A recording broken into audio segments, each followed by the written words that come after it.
Good morning, good afternoon, or good evening, my fine friends. Welcome to the fourth episode of this mini season of the Tom Petty Project podcast. I'm your host, Kevin Brown. This is the weekly podcast that digs into the entire Tom Petty catalogue, song by song, album by album, and includes conversations with musicians, fans, and people connected with Tom along the way. Today's episode is the third installment in my Petty 8 series, where I bring in musicians who aren't Pettyheads, give them 8 deeper cuts that they likely haven't heard before, and get their thoughts on them. In this episode, my willing newbies are Sean and Todd McGinity. The brothers are based in Winnipeg and have a long history of writing, recording, and playing shows both together in bands as well as in other projects. They're also both seasoned podcasters with their show, the SeanGeek and FastFret podcast, rapidly approaching 500 episodes, and I'd urge you to check that out. In the episode notes, there are also links to their bandcamp pages for their band Dome and their duo project, Bros Before Gin. As a heads up, this episode is a little sweary. It was later in the evening when we talked, and it was more like 3 guys just hanging out and shooting the shit rather than a more formal interview. And as I knew they would, they brought some different perspectives to songs that I know like the back of my hand, including one observation about fault lines that I'd simply never noticed before. Sit back, relax, and enjoy my conversation with Sean and Todd McGinity. Tom Petty Project. Tom Petty. Hey, Tom Petty Project. I should tell my listeners how I know you guys. So we are both fans of a different podcast. Weren't you busking? Didn't we catch you busking somewhere? Busking on an electric keyboard. It's an elaborate setup. I think you were busking outside of a Dome show, though. Isn't that what that was? You know, that little arrow thing that spins. Come on in. Got my hat. Spare a copper for a cold Englishman. But yeah, I think it was, we were both on a live show or some kind of thing, or maybe we were just both guests on an episode of And the Podcast Will Rock, which is hosted the Van Halen show by our very good friend Corey Morissette. And I remember started listening to you guys. I think I fucking really like listening to these guys. I'm going to check out their podcast. And then I've ended up listening to the Sean Geek and FastFret podcast for probably about, I don't know, it's been about a year now. But you guys are like 480 episodes. So when I look at it, I'm on 150 some on this one, and like you're on 480. It was the last episode you released. Yeah. Shit, we got 500 coming up, Todd. What are you doing about that? Jeez, I don't know.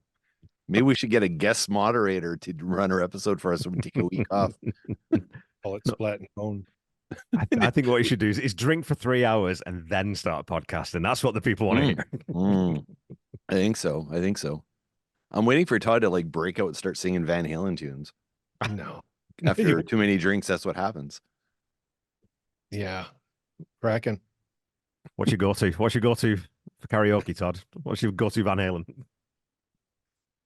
Oh, it's whatever's playing. Doesn't matter. Doesn't matter. I'm good with most of the Rothier. I can just about manage apart from the squeals and howls, because I don't know how any human being makes some of those noises.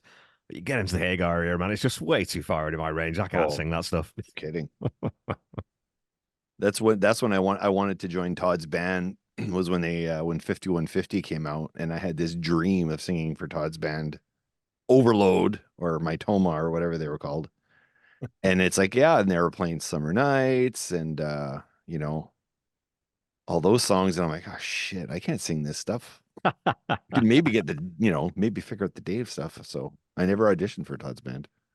Well, that's a good segue though into, let's talk a little bit about musical background then, because obviously you're both musicians, you come from a musical family, and you're not originally from Winnipeg. So give people a bit of background on where you were brought up and what music was like in the McGinity household growing up. Go ahead, Todd. This is you. Me? Oh, yeah. Well, depending on what side of the family, on my dad's side, we had the fiddle, mandolin, spoon players and guitars. On my mom's side, it was mostly acoustic drum, electric guitar, bass, type of stuff. And growing up, we used to have house parties, or I guess they call them kitchen parties. And what we would do is my Uncle Ronnie would come, and he'd have his little book holder, his songbook, his guitar, his chair, plunk down, put the music out, sang all night long. And everyone would join in when they, if they knew the song, or if they had an extra guitar hanging around, he'd join in, or if someone just happened to bring the drums, Yeah. the whole thing would the whole house would be rocking. So yeah, that was kind of it was either there, or we had at my grandparents on my dad's side, they'd have the fiddle going, the mandolin, and they'd be playing the typical like Celtic music type of stuff. And grandma had a big kitchen, Yeah. and it was So, just wide open. So you could just fit tons of people in there. yeah. Well, So and it that's was the social hub for that generation too. I've noticed with Canadians, it's not the living room, it's the kitchen. That's where everyone hangs out, Oh, right? yeah. Like that's yeah. yeah. Oh Like, yeah, you you had eat and have a social- drink, and we didn't have socials back home. I think socials back home were just house parties, where when we moved here it was like social. What's a social? you know what a social is, What's it for? Kevin? Have you heard of socials? I don't know. Because that's a Manitoba thing, Todd. That's not Maybe, yeah. Is it? Okay. Yeah. So yeah, here they rent a hall, and people gather in the hall, and they Okay. bring a DJ in, or I guess maybe a band occasionally, and it's usually to raise money for someone's wedding, or raise money for someone's, I don't know, usually weddings, but the socials all the time. So people would just go to some rented hall, Wow. bringing music in, Just, and then food at 11 p.m. comes Right. in. I'd have the pickles, the cheese, the ham, the Yeah. buns. But we did that in like usually, well, in one of the grandmother's kitchens. They'd have this big gathering with all this music and food. Oh God, lots of food, lots of booze, Oh yeah, it was great. All our lots of cousins instruments. would come over and be able to kind of catch up with them every time they did. And kids were always sort of that brought into that, right? So you obviously, well, yeah, if you could learn an instrument early, or here's an instrument, go figure it out. Or so, like, what was your first instrument? Like, what's your first memories of picking something up, or did you drive that, or was that someone here, learn this? Because a lot of kids these days, it's formal, and it's like you go to piano lessons, or you take this lesson. Where I think when we were growing up, and I started playing piano. I mean, I did have lessons for a little while, but you just pick an instrument up and start learning it. You just play. So, but you guys, like, what were the first memories of sort of starting to play? You can start. I can start. Yeah. Oh, well, me, I think it was just singing, I guess, with Mimère, which was my grandma on my Right. on my dad's side. I think I sang in the kitchen a couple times, with they'd all be there, and with the fiddle and everything, and then you just kind of jump in and whatever.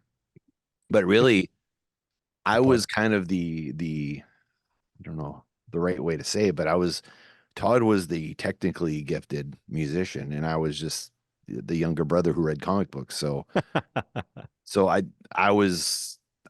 never participated in any of that stuff, which was unfortunate because I Right. really wanted to, but I didn't start playing drums or playing any instrument. The first one was drums at like 15, which, one Christmas, dad's like, okay, I think the other son's ready to play an instrument. So, Christmas morning, Todd had a lot of presents under the tree, and I had nothing. And then, after Todd opened all his gifts, dad said, he saw that I was, kind of upset. And then he said, here, Sean, come down the hall with me here. And he had the drum set up in the back room. And then I walked in, and then I just started bawling. It was just like, oh my God, like I've been graced, because I always considered dad and mom, like just like these super beings, these musical people that been around and played shows and stuff. And for them to say, okay, it's your turn, was huge. Yeah. Huge. And I've been playing ever since. What do you think? I was got a similar story, I think at 15 too, right? Who's that? Was yours at 15? Oh, did no, you- it was way before that. Was it? Well, remember that recording that I've got on my Facebook page where it's got you singing and I'm playing guitar? Yeah, yeah. I'm sure I'm no more than 7. Oh, yeah, that's right. Oh, wow. But I mean, that was, I've got there is a picture of me when at 6 months old with an electric guitar in my hand, but I'm sitting on my grandmother's couch, just a plastic one.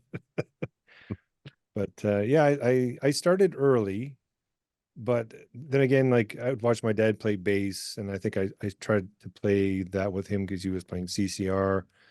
He had one of those albums, and then I tried it a bit, and it was like, okay, this is pretty interesting. And then when I heard, when you hear bands and stuff and the guitar parts, you're like, well, how come there's not more music like this with these guitar parts? And then, of course, then you stumble across where it's Van Halen and Rush and all Yeah. these bands, and it's like, oh my God, it goes from a little bit to the whole song is just a masterpiece of music. Is there? Because I remember really distinctly listening to Van Halen 4, Led Zeppelin 4, and hearing Black Dog, and then room, room, room, room, room, hey, mom, and thinking, holy shit, this is the music for me. Hey, well, wait, when did you discover Led Zeppelin? Like, it wasn't at the time that it came out, obviously, because No, you're in the same age range as us, I think. Yeah, I'm 50. So, but I grew up with all that stuff in the house, right? So Zeppelin, Black Sabbath, Kinks, Like from Beatles, mom and Queen. dad? Oh yeah, that's what my mum and dad listened to. Yeah. So my dad's a guitarist. Wow. My dad's a guitarist. He played in bands, like in cover bands and things. But so I was hearing that stuff. So I was like, yeah, I mean, I was put the headphones on, sit in front of the family record player and just grab records. Didn't know what they were. I had no idea what I was listening to. And I We remember didn't now have with- Led Zeppelin. Like that would have been awesome. Yeah. I discovered remember Led those. Zeppelin. I discovered Led Zeppelin when I was 20. Right. I think 20. And it's like, what the fuck is this? They sound just like Kingdom Come. That was my thought. I'd heard the band Kingdom Come. Do you know who I mean? Yeah. Oh yeah. Yeah. Yeah. And they were a clone, like Kingdom Clone, as they called them, right? Yeah. I thought they're ripping off Kingdom Come the first time I heard them. But What do you about guys remember? Todd? Do you guys remember that though? Do you remember your first band where you thought that, oh, this is my band. This is music that I just totally connect with. This I don't know why. It's that visceral thing where this is my kind of music. Do you remember that? Oh yeah. Todd, what's yours? I know the answer, but go ahead. Well, I mean, playing with Sean and Dad in the band, the classic rock stuff, that was an experience in itself. It was great to have that family grouping, being able to I think all we needed was just mom to sing, and the whole family was there doing it.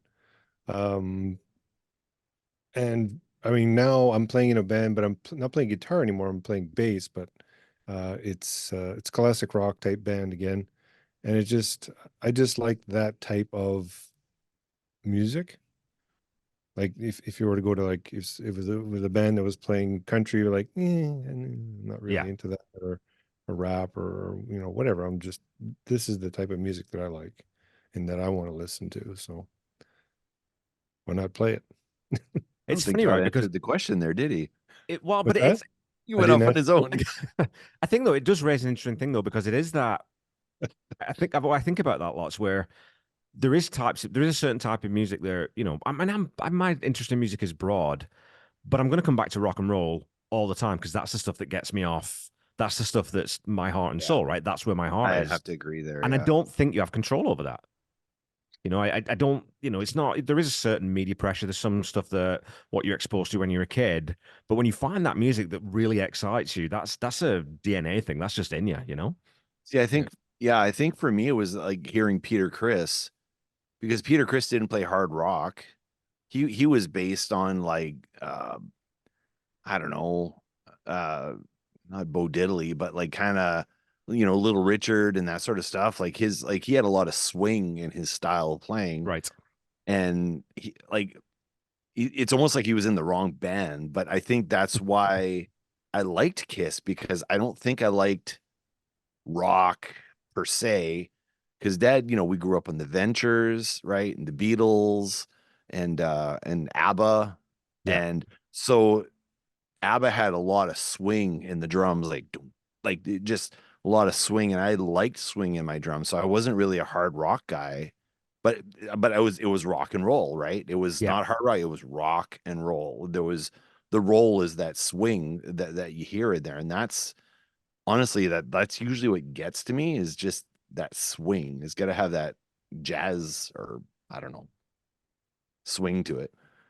What's that thing that Alex Van Halen does, right? You know, a favorite drummer of all three Oh, of us is you listen to the role that he puts in the Mhm. rock, and it doesn't work without it. And that's why, you know, I struggle listening to really sort of serious thrash and heavy metal, because you don't get that. There's no, you're losing that little bit of heart that I find in there with stuff like Van Halen or Queen, or, you know, those bands that have got that, a drummer that'll do that. So yeah, I'm totally on board with that. Yeah. Oh, wait, I have a quick question for Todd. Mhm. I know I'm taking over the show here, but um, I don't know if Todd's a Queen fan or not, but from listening to your other podcast, I didn't realize Roger Taylor was such a good drummer. Yeah. Because unfortunately, in the 80s, when I discovered Queen in the 80s, it was mostly the program stuff. I didn't even like, do they even have a drummer? Like, I didn't even know, right? Like Radio Gaga or whatever. But then hearing some of that, like, that's Peter Criss, as in, I know Right. he was influenced by Peter Criss, but that's rock and roll. He's playing rock and roll. So, you know, I don't know. Todd, do you like Queen? It's almost like a rock and roll big band. It just has a big band. Yeah. So yeah, it's just kind of a different genre. It just kind of leads into that area. Just like any other, you get the rock country, the rock blues. You got everyone has their own little. I mean, I'm sure they're going to come up with a rock. Pick one. We'll throw it together. Yeah. And they'll rock it out in good fashion. It's funny though that I always look at, you know, the band that we have in common, Van Halen, and then Brian May. So Ed Van Halen, as it turns out, you know, his brother never called him Eddie. We found out. Yes, So it's Ed Van always Halen, Brian May, and then I always go back to Stevie Ray Vaughan, are three guitarists in my mind who their tone is just instantly recognizable. You can Right. tell it's them immediately, right? There's no one really sounds like, especially that Brown sound Ed. No one plays like that. No one sounds like that. And I don't Agreed. really know of many other guitarists who it's that immediate. Okay, come on. Levine from Maroon 5 has his own tone. Like, let's be serious here. Come on. Is he still going, that guy? I thought he was a TV presenter now. Yes, he is. Fortunately. So we're talking about virtuosos here, though, right? We're talking about guys who are at the absolute pinnacle of what they do. And so it's one of the reasons that I wanted to get you on to talk about Petty, because on first glance, Petty and the Heartbreakers don't seem like they have really much of that going on at all, right? You think, well, it's pretty straightforward rock and roll. It's fairly accessible. It's, you know, the album-oriented stuff. But Mike Campbell, as a guitar player, when you really sit down and start tuning into what he's doing, is a hell of a player. He's just not a shredder, right? He doesn't play that same style. Yeah, he's got a few leads though, and I was like, oh, there's leads in a Tom Petty song. I was a little bit surprised, and it was tasteful. It was tasteful, but there was still stuff going on. Yeah, like it wasn't just, you know, A, B, C, and you're done. Like there's some pretty, you know, great stuff in there. So what's your, like, let's get into that then. What's your experience with Petty? Because I mean, pretty much everyone really knows Free Fallin'. You probably know Running Down a Dream, I Won't Back Down. You know, sort of the big three from Full Moon Fever. But what do you know of Petty stuff outside of that? Because I came to you guys obviously with this idea that with the Petty 80s, it's people who don't know much. Todd's giving me a big zero on the screen there, which is great, right? Either that or he's That's grabbing. great. I don't know. I don't. Which Sorry, is Sorry, censored. Petty was No. never on my playlist, I guess you Yeah. could say. So all the songs I've like these songs, I've never heard them before. Yeah, but hang on though. Your current band plays Petty. Yeah, like he's saying one of the more popular tunes. Yeah. But not these ones. I don't know if these are number one hits or if these are side Bs or what these are. Really. all album tracks. There's not a single. Ah, hang on, wait, no, Saving Grace might be. I think they released Saving Grace, but the other ones. Was Apartment Song a single? Because it sounds like No. it might be. No? No. Wow, interesting. I'm second guessing myself now. Had single written all over it for me. I assumed it was. That's very interesting. So what about you, Sean? How much Petty did you know coming into this? Are you familiar with the band Propaganda? Yes. Okay, so that is my introduction to Tom Petty, pretty much. They have a song where they're mocking Tom Petty. Yeah. And I don't know, I heard that, I'm like, honestly, I think after I heard that Propaganda song, I went back and listened to the original going, the fuck are you guys talking about, man? This is actually pretty awesome. But my first introduction was, but Todd and I, when Dad got the dish, you can go check our episode where we tell the story of how Dad got the dish, because that's a great fucking story.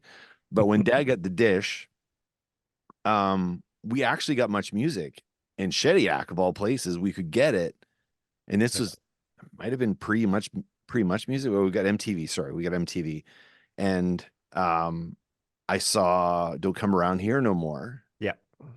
And for me, as a comic book guy, superhero guy, I see this video. I'm like, holy fuck, this is awesome! And the fucking cake, cutting the cake, and I was like, I don't know who the fuck this guy is, but this is fucking brilliant. And then I used to get there was this magazine called Song Hits. I don't know if you ever heard of it, but it was a lyric magazine. They used to put magazines out for the top hits of the time with all the lyrics for all the top hits of the time. And then you would bring that magazine to the radio and hope that one of the songs is in the book. And oh shit, this is Don't Come Around Here. No, you flip to that page, and then and then you kind of follow along because we didn't have the internet, right? So listening to that song, and that song for me, that is like special because of the memory of turning up the big stereo in front of the window there. Yeah. And turning it up and then hitting record on oh my God, Memorex, I guess, or whatever the hell it was. Yeah. And then recording the song so then you could listen to it later and open up your song hits book and kind of sing along and see if you might have a voice. And he had this really peculiar voice because I used to try to do impressions. So yeah, I was like, I can sing this guy. So I think there was some appeal there that I can sound like I can mimic this guy. I can sound like it. And this is trippy as hell. I didn't know what trippy meant back then, but that was my first introduction. And then I kind of forgot. And then Propaganda brought it around. And then I listened to a few like of the top 5 hits, I guess, because I mean, they would, bar bands would play it and stuff, all the time. But I never delved deeper and I don't know why.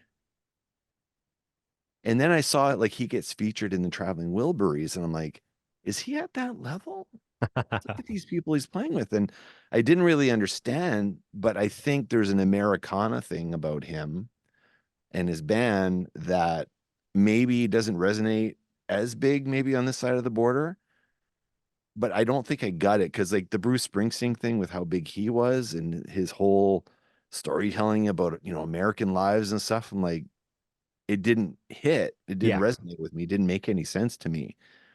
But I'm glad we've done this exercise because now I'm like, okay, now I'm starting to understand. Well, that was a long diatribe. Holy no, shit. it's great, man. This is look, hey, you've heard me on podcasts before. I've heard you guys. I don't mind talking. If we go to Albuquerque, all the better, right? But it's the same thing. It was the same thing for me, right? Because I had the same thing. Like I knew Full Moon Fever. Okay, wait. You're a Brit. Okay, so how the fuck did you get around to an Americana artist? MTV. Like what's your fucking interest? This doesn't make any sense that you would gravitate to this artist. And that's the one thing that's always confounded me is like, how did you get onto this train? You've probably told the story, but I'm sorry I'm asking you. I mean, mainly the Wilburys, because my dad's I'm a huge Beatles fan too. And I was the same thing. Like, okay, you got Roy Orbison, who's, royalty. Oh, Jeff Lynne's royalty in England, because ELO was one of the biggest bands in the country. You've got Harrison and Dylan. So, of course, and then who's this Petty? Same thing. Who's this Petty kid? Like, who's this weird blonde California surf dude? Compared to everyone else, right? Like, age-wise. Yeah. But I mean, so I got into the Wilburys and I loved that stuff. But then Full Moon Fever, you couldn't escape Full Moon Fever, right? And MTV, it was everywhere. So I knew Free Fall, I knew Won't Back Down. But then was when I moved here probably about 10 years ago now. I thought, same thing. I thought, there's something here that I quite like, and went back and started listening to the catalog and thought, yeah, this guy's a really serious songwriter. That? Just like, me. Well, like, I just one of those where when you're sitting around and you sort of find 2 or 3 songs accidentally, just online or whatever, or someone says something or sends you something, and there was just enough there that I thought, yeah, I'm gonna go back and listen to this guy. Okay, that's cool. So yeah, same with Steve Earle, same with John Prine, some of those guys who I wasn't exposed to back in England.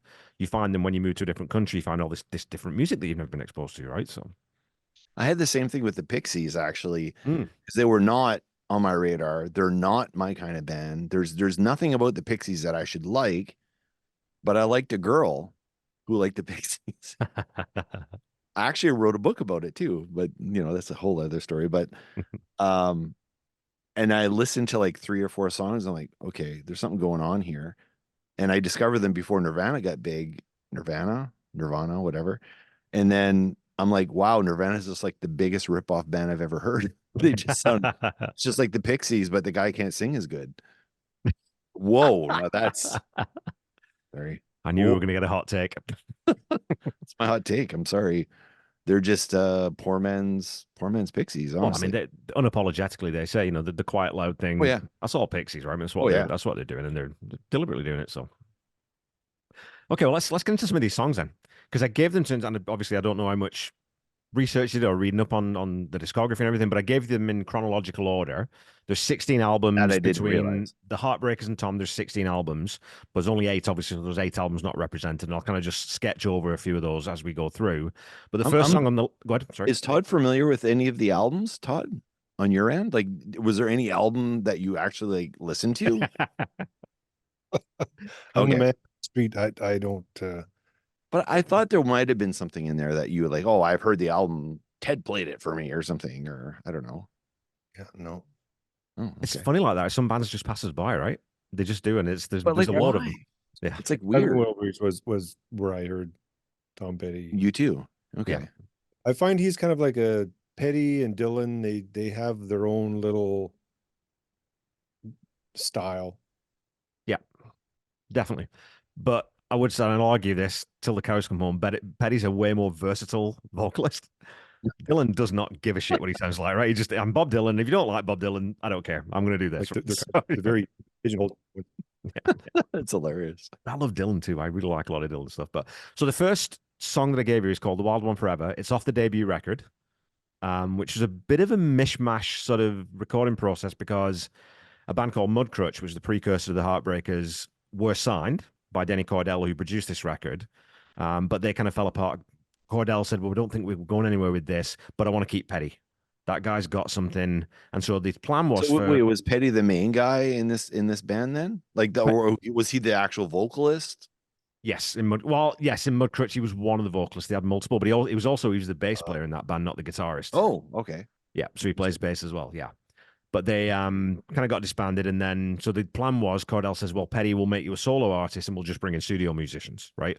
But Petty knows that he needs Mike Campbell on guitar and he knows that he needs Ben Montench on keyboard, so he sneakily sort of brings those two back in. They flesh out the rest of the band, and then the Heartbreakers becomes a going concern. They record the album, doesn't go anywhere. It sits at the bottom of a record executive's storage locker for about 3-4 months. The label's 2 weeks away from dropping them.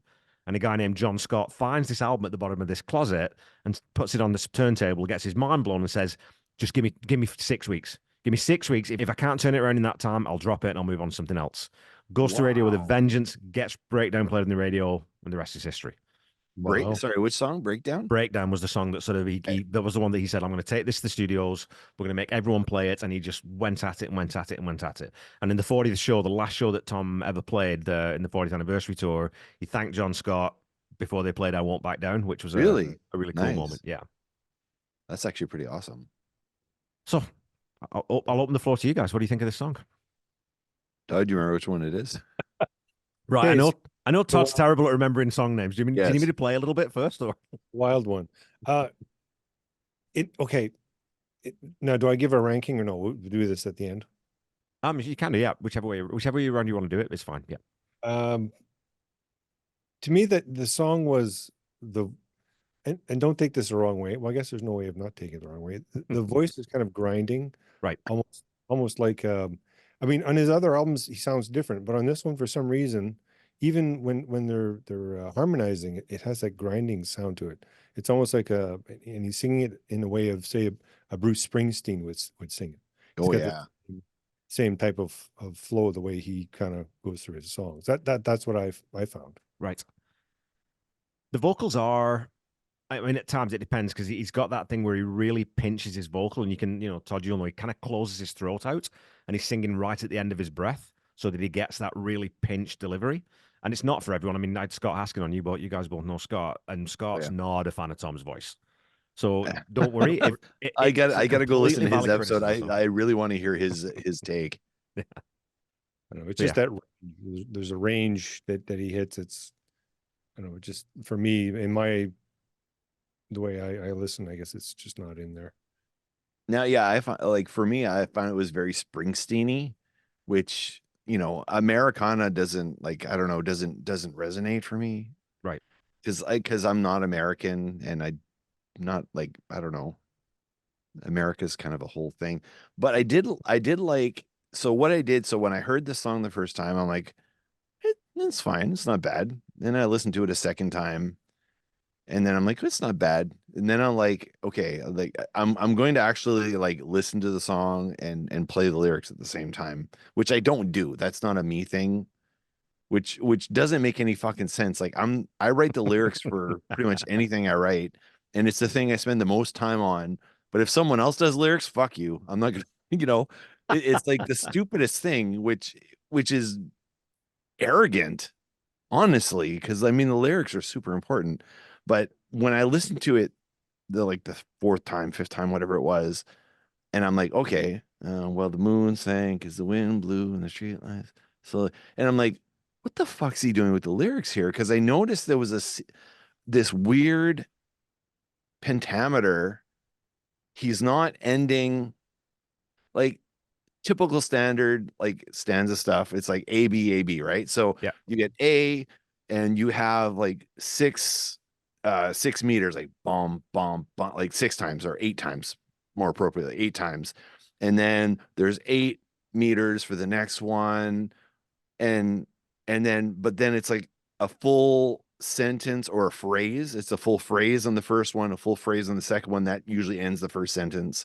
And that's what, you know, that's very standard, you know, pop radio. Yeah. And I'm like, he's not doing that. It's like you just cut off in the middle of a fucking sentence here, or middle of a phrase, and then you're starting in the middle of the phrase on the second line, and then you're not like, what the fuck are you doing? So then I had to listen to it again, and I'm like, oh, okay. Now Propaganda again uses that exact same thing. They write a paragraph and then they make it fit. Yeah. They don't write lines. They don't do ABAB or ABCA or whatever. And that's what he's doing. And Tragically Hip does it really well in Nautical Disaster. That's a genius of a song. And this is what Tom Petty's doing, is like, I got a story to tell. I'm not going to make it fit. Yeah. Like, I'm just going to do whatever it takes to get the story out. So after listening to it that time, I'm like, okay, there's something going on here. And I do admit the vocals were a bit grating the first time, but then I like Leonard Cohen, so I can't really grade him poorly on the singing, and I mean, listen to fucking me, like I sound like a horse getting his testicles wrapped up in a tube sock or something, but Oh, get out! You're a good vocalist, my friend. but so it's one of those songs that I didn't like at first. The second time I was like, it's not so bad. It's not so bad. Go through the lyrics, like listen to it. And then I just listened to it with my eyes closed. And I'm like, okay, there's stuff going on here. He's a grower, not a shower. But I kind of respect that, because I don't know if you remember, Kevin, growing up, when you listen to an album growing up, any album that you went and bought and you spent your hard-earned dollars on, you buy the album, you bring it home, and you listen to it. You actually listen to it. You're not hitting Spotify and skipping and then picking. No, you bought the album. You spent $8 or $10 or $12, whatever it is, on this album. You got to listen to it. You got to learn to love this album. You have to learn to appreciate the album. So it's kind of the process I did with this song. It's like this song gets better with every play. Yeah. But if you give, I'm not going to go on the Spotify thing, I promise, but you have to listen to it and you actually have to experience the song all the way through more than once, because your favorite songs, every favorite song you have, is not the one you liked on the first listen. 100%. So this one kind of grew on me. Now out of the 8 you gave us, it's not my favorite, but it started out at the bottom, I'll be honest. Yeah. And it's now kind of middle of the pack for me. Well, and you can feel too that it's a debut album Oh, yeah. song, right? Like it's a songwriter who's still figuring out how he wants to say what he wants to say, how to get the band flowing. I mean, it sounds young. It sounds raw. It For sounds sure a it bit does. green, right? And I know that there might be some production quality issues, but I could care less about that. Again, referencing, like punk bands and stuff. Like I just need the song to be good. I don't need all the fancy schmancy stuff in the studio. I'd like it to have that, but I can get past that pretty easily. Yeah. So this album had, talk about track listings, right? You talk about sequencing and thinking about that kind of stuff. American Girl, which is one of his signature songs, track 10. You don't lead off with that, right? Which Really? is super weird. And Breakdown's number 2, which is a great tune. I'm sure you'd like that one, Todd. It's a great little guitar lick from Mike Campbell, very bluesy. It was 9 minutes originally, and they edited it down. And someone said, "Hey, that lick you played there, that should be the main thing for it." So you'd love that sort of organic way that songs develop. But so second album, I didn't give you anything from, but Listen to Her Heart, you would probably know. I Need to Know that comes from that record. Then there's the big one, the one that breaks Tom Petty, is Damn the Torpedoes in 79. So that's Refugee, Here Comes My Girl, Even the Losers, Oh, Don't yeah. Do Me Like That. But again, those songs are pretty well known. Yeah, I know all thought, those. exactly. I didn't want to give you songs, right? So then we go to Hard Promises, which, of course, once you've got a huge album, now you got to follow that up, right? And so Hard Promises has The Waiting on it, which is, again, a huge Tom Petty song, and a song called Insider, which is a big song for the fans. But I wanted to give you something completely different. I wanted to give you what most Petty fans feel like is Tom's first story song. It's the first time he's really sort of getting into So talking this about was characters and something big. so Is this the was first the one of first those, time. really. Yeah, more or less. Okay. So let's talk about it. Something Okay, big. It's got a Todd, you great go. organ lead into it. It's moody. What do you It's think of it? it's got catchy music to it. Yeah. I did find that very catchy. But there again, like the harmonizing that he was doing, I don't know, I didn't like the sound of it. Okay. I don't know if it was a production thing or if it was just the type of harmonizing. Well, we'll talk about vocals and harmonies and who's doing harmonies a little bit as we go on through this, because this was still Stan Lynch, the drummer, sings harmonies as well as Tom, and I think it's probably Tom doubling his vocal on this one. Okay. But we get Stan Lynch, the drummer, used to do a lot of the high harmonies on, especially live in the concerts. But after this Interesting. album, the bass player Ron Blair leaves, and they get a new player named Howie Epstein comes in, who's got the voice of an angel. And this guy comes in. He was Del Shannon's bass player, and Tom said, "Sorry, Del, I'm Oh, stealing wow. Howie from you." Howie Wait, comes in so and he does sings. he do on this song then, or no? No, Okay. he would be do the on 3 or 4 of the ones after this, but yeah, Yeah, he was kind of twangy on this one. right. But the storytelling in it was very, very interesting, and I actually the note I put on this was, I wonder if Tom was starting to run with different kind of people at this time in his life, and talking to people that it's like, "Ooh, maybe I shouldn't be talking to that guy." Like, I was wondering if he was like meeting like some strange individuals, because some of the stuff is like very specific. Right. Like, The Speedball. so The character's name is Speedball, right? yeah, So, yeah. yeah. There was stuff about it that was, so I don't know if I brought this up. I don't know if I brought this up on the show before, but I have this fear of people who sell their bodies for sex for crack. That is my Okay. biggest phobia. That and clowns are my 2 biggest phobias. Sylvie has a more derogatory name for these people, but she knows my fear of these people that sell their bodies for specifically for crack. If it's cocaine, it's different. I'm less afraid, but there's something about this song that terrifies me and makes me feel uncomfortable in my bumhole. So Oh my God. this whole, like, I'm like, Tom, get the fuck out of that fucking hotel. Don't deal with some guy named Speedball. Are you out of your fucking mind? Someone's going to fuck you for some crack. Stop it. Oh, Get out. You want to order a drink? You want the bartender to order you a drink to your room? No. Just go to another fucking bar, go get another fucking drink, get out of this fucking place. I know it's not him. He's telling a story. It's fine. But don't deal with people who sell their bodies for crack. That was my thing I get out of here. It's But I interesting. do that like the organ. It's great. Ben Munt plays so well on this, and it's funny because on the first two albums you don't hear that organ very much, but it was an integral part of the Heartbreakers sound. But when Jimmy Iovine comes in, who was the producer for Damn the Torpedoes, which was the album before this album, and then the next one, he really brought Ben Munt's organ playing up front and center and made it sort of, feature, because that's what the Heartbreakers sound like.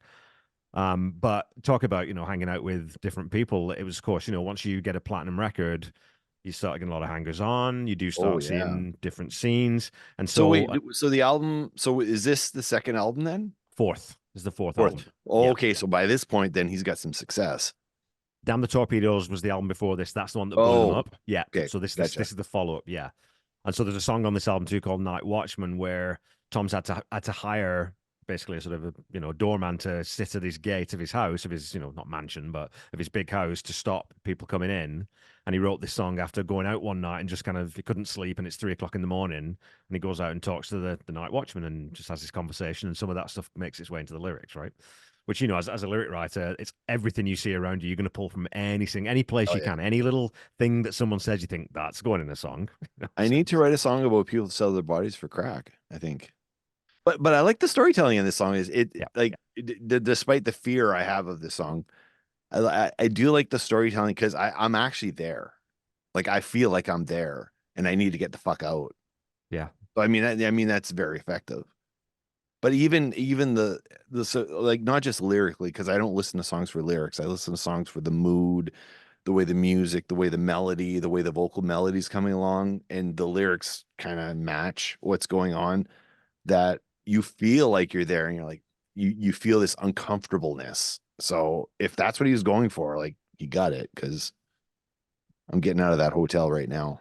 Well, yeah, you're just not quite sure what's going on, right? You don't know. It's like there's enough there. And Petty does this lots when he's doing this kind of song, where he puts enough specifics. And I always equate it to, it gives you the outline.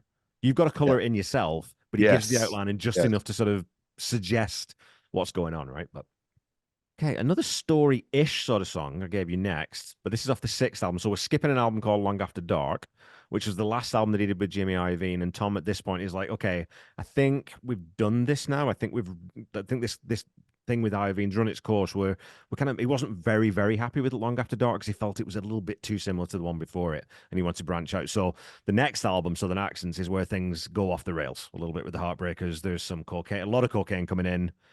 He's hanging out with, Stevie Nicks a little bit more. And he said, I think it was Mike Campbell said, Sounds dangerous. He said, I didn't know how much cocaine there was in the world until I started touring. I really didn't know how much cocaine there was in the world until I met Stevie Nicks. Oh boy. So Dogs Stevie on the Run Nicks scares me. Yeah. Oh God. Yeah. She's one of those people. If she's like, hi, Sean, I really like the music that you and your brother did on the Dome album. I was wondering if I could maybe sing on your next one. I'd be like, get the fuck away. Get the fuck away. I'd be terrified. Something with Stevie Nicks terrifies me. When he was talking to Eddie Van Halen, when he wanted him to play on Beat It. What? Like Michael? Did I sound like Michael there? Yeah, when you was talking Eddie. Eddie. It's very soft voice. Yeah. I like how you do that fast stuff. So With your when fingers. Really Well, fast when- stuff. All over my organ. Michael Jackson moved to Devon, which was one of the weirdest things that's ever happened in the world, which is like this pastoral place he had this place in Devon in England, which is known for it's known for like, Oh wait, is that when he had those, like, he rented those kids or whatever? well, he rented a house for his monkey. That was for Bubbles. Oh, So yeah, that was that's- just, just very, very strange. Living down in the coast. Yeah. We actually had a place in London. I didn't actually know that. You know too much about Michael Jackson. I feel bad for you. Is that where he kept the bones? Oh, John Merrick's bones. Didn't he buy the bones He of certainly did. I am not an animal. I am a human being. Great Sorry. movie. Great movie. Great performance by John Hurt, which you just trashed, Sean. No, I wrote a paper on the Elephant Man. It is my #1 favorite movie of all time. Superb. So it's brilliant, fucking brilliant movie. I followed John Hurt for years after that, based on that one performance. Okay, let's talk about Dogs on the Run from Southern Oh yeah, Accents. Tom We're who? segueing. Tom Petty? 1985, sixth difficult album, the difficult sixth album. Okay, Dogs on the Run. If you would have replaced Tom Petty with Bob Dylan singing, now if you could picture it, that's because he does that talk singing type of stuff. Right. But this is definitely a Tom Petty type of groove song, like one of his top hits. It's got that same vibe to it. Do you like the guitar tone in this one? Because it's one of the things I like about this. It's got that bit of a jangle, but then he's got those little sort of arpeggios that Mike's playing over top of it. And you get that sort of suspension because he's playing that chord, and then you got the bass is moving around underneath it so that it suspends the chords, which I think is, I always like that when bands do that. Yeah, it's one of those things where you put the headphones on, you just kick back and you just listen to everyone playing around everybody. Yeah. That was I mean, that was the thing growing up. Like Sean was saying, you know, you'd wait for the song to come on the radio and you'd play it and put it on your headphones anytime. Or if you had a record player, you know, you'd put the record on, you'd put the headphones on, you could hear the hisses and the pops, and you know, which you don't hear anymore. And a lot of people would probably say, well, what is that? Well, you'd have to hear a record to actually understand what that means. Well, and listening to headphones, you know, people who don't listen under headphones, and especially you see kids these days. Hey, I don't know if you guys ever notice this, and it drives you nuts. They're listening to their iPod, but they've got one earbud in. Oh, It's like you're missing the entire right channel. How can you possibly listen to music like that? That would drive me insane. I know we're not going to talk about Van Halen, but if you're listening to Van Halen, you just cut out like Eddie, because often he'd play in one channel. Yeah, or it's all Eddie, one or the other. Yeah. This is a weird song. It's just one guitar. There's no vocals in this one. No, it's in the other ear. I can hear them in the background. Just the echo portion. And we'll talk about lyrics, and I know that you're, like you said, you're not a lyric guy first and foremost, but this has got one of my favorite Petty lyrics, and he's one of those guys who there's always at least one line in every song that I've done so far. What's the line in this one that like sent you over the edge? It's honey, ain't it funny how a crowd gathers around anyone living life without a net? I just think that's a really great little bit of social observation, right? Where those people are on the edge, like you, Dave Lee Ross, like the guys who are just out of control. Everyone flocks them. That's the guy who everyone wants to watch because anything can happen, right? Yeah.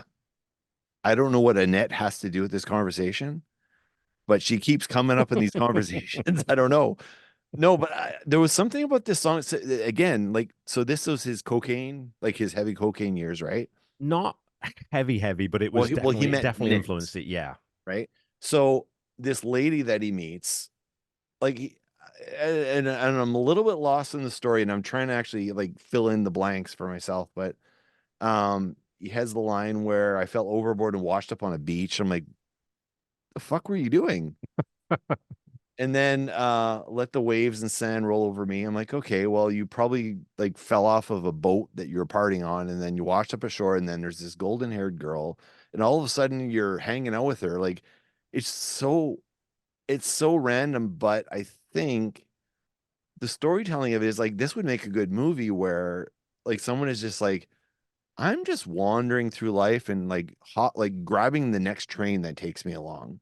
Yeah. And that's kind of what's happening. And he meets this lady, and she's mixed up in like this fucked up life, because a lot of the people he meets in these songs, I'm seeing there's a pattern here.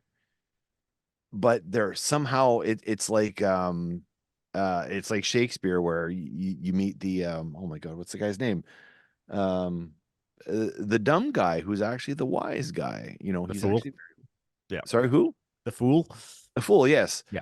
And he meets, it seems like he meets in this song, I got it, but he's meeting these people that people never look twice at, but then he somehow takes a second, listens to them, realizes that they're wise, and he gains wisdom from these sorts of people. And I see there was an underlying theme in a lot of his songs where he's like, I'm just going to just hop on the train and see what I find, and when I find something interesting, I'm going to stop and listen. And that's kind of what I got on here. Yeah, I like that, because I've always thought there's an itinerateness to this song. There's a restlessness to it that is just literally just being blown by the wind, exactly like you're saying, right? And so it's and again, he's giving you enough. He's not filling in the whole story. You don't know where it ends. You don't really know where it started. Like you said, he's not starting on the boat where he fell overboard. Yeah. But I love too, though, that line, I fell overboard, the way he sings, I fell overboard. So Yeah. overboard falls, which I think is that's a nice, clever little bit of Yeah. bit of production, right? So Yeah. He actually followed the notes to falling. let's jump into we're gonna skip Let Me Up I've Had Enough, album from 1987 that was more or less recorded in like they'd just jam. Tom would start playing chords, he'd call them out, and they'd just follow along. The Heartbreakers would follow along. That would be the take, and then he'd go write lyrics and record them in one go. There were 2 or 3 sort of bigger production pieces, but it was a very because they'd just come off the road with Dylan. I don't know if you knew this. So Petty and the Heartbreakers were Dylan's house band on one of his world tours, where he didn't have a band and they were his band. They opened for him, and then they were his band. But we're skipping that album, and we're going to the big album, the big album that sort of saw the change, and it was after the Wilburys, or sort of in the middle of the Wilburys, was Full Moon Fever, produced by Jeff Lynne, and that's the one that's got Free Falling, I Won't Back Down, and it's the transition from him being sort of a southern-based rocker into being like the Californian dude, right? The sort of the straight blonde. Oh yeah, this is surfer the look. big So, album. yeah. Okay, yeah. I'm actually looking at the track listing here. I heard this album at Ted's house. okay. Our buddy Ted, 89. Yeah, that was when so Todd, for reference, we moved here in 87. Yeah, I just remember him playing the Bare Naked Ladies. I don't Great. remember the Dylan. That's your album. next podcast, Kevin, the Bare Naked Ladies. Great Canadian band. I'll guest on it. Me and Corey will probably cover those guys at some point because they're, we got to get some Canadian bacon onto the podcast, Will. Oh, hell yeah. I didn't realize how many of the singles were actually off this album. It's a huge album, man. And of course, it got a bit of a boost about 2 months ago when they released the trailer for Grand Theft Auto 6, and they used Love Is a Long Road as the music in the trailer. Oh my God. Also off this album, right? So it's a huge album. Yeah. But it's also his first solo album. And it caused tension Wait a within the minute. Heartbreakers because all of a sudden, Tom's going to go do a solo album. Like, are we a band anymore? So there's some tension here that I didn't develops within realize the this Heartbreakers. was just Tom Petty on his own. Yeah, first solo album, yeah. Mike Campbell Mike Campbell's there throughout, and they actually recorded this album. Well, get this, as good as this album sounds, this was recorded in Mike Campbell's garage. The control room was in his bedroom. They ran all the cables down to, it's insane. The vocal booth was it's crazy. It was recorded So in his Campbell garage. produced it himself, though? Engineered it, Jeff Lynne produced it. Yeah. Mike Campbell's the engineer. Jesus Yeah. Christ. Like, that's insane. Yeah. Because it sounded like, from my recollections of this album sounded like really full. Yeah. There's so much guitar on this album. Todd, if you ever do get if you want to sit down and listen to, there's obvious guitar albums like Van Halen 1 and 5150 and those kinds of things where the guitar's front and center, but Full Moon Fever, it's so layered. And when you actually listen to the cans, you're like, holy shit, there's a 12 string there, there's an acoustic here, there's a little lead lick just in this part. Like it's a really, really interesting album because it doesn't sound like a guitar album, but it really is, Full Moon Fever. Yeah. And, you kind of said at the top, not a huge fan of country. Well, the Apartment song, which is the song I gave you guys, short little number, it's got some country flavor to it. It's got a bit of country swing to it. What did you think of it? I had just written a note. I just put it was more upbeat. It was more, from the other songs that he has, this one Yeah. had a little more groove to it. Did you catch the, have you Buddy Holly fan? Do you like Buddy Holly at all? I do. Peggy Sue. Well, they've got that big break in the middle, right? The drums, it's like, oh yeah, he's doing Peggy Sue there, which I didn't realize. I don't know. So Sean, if you know this, that drum bit, he's doing a paradiddle there, Oh, I know. That's which is yeah. so ridiculously fast. I can't play that a paradiddle. that fast. When I heard it, I'm like, oh, that's Peggy Sue. That's the first thing I thought. Because I remember listening to Peggy Sue. I'm like, the fuck? What is this drum? This drum bit doesn't fit, and I can see Buddy going, can you just play the song, please? This is not okay. We'll just keep it. What's the James One Hetfield take. quote? The James Hetfield quote. Yeah, I'm used to the drummer kind of doing the beat part. You have to play the parts the way that I want them to be good. You know what I'm saying? Sound like a little bit of Bronx there. I don't know. Never mind. What do you think of the vocals on this one, though? Because obviously, Todd, I mean, we said that you're not a huge fan of that sort of pinch delivery, but this one's more in his. I always think of this one much in his natural voice. Like when Tom Petty's singing in the shower, this is the voice that's his natural voice. That's his real voice. Yeah, much. Yeah, it's different than the first couple songs. definitely more refined, I guess. So who came up with the main riff of this? Would this would have been Tom, right? Well, yeah, I'm pretty sure this one wasn't it. Well, actually, this one predates. It is a solo right with Tom. It predates this album. Actually, it was written during the Southern Accent sessions, and originally there is a version of it with Stevie Nicks singing co-lead vocals. So they sort of Tom, and it's just him and on acoustic and him and her singing, and then they sort of they layered on drums and bass and stuff afterwards. So this one was actually from the Southern Accent sessions, but didn't make the cut. So that was 80, I can't remember, 85. And then so it waits them 4 years and they bring it back. So they only had 9 songs for the album, and the label said it's not quite long enough.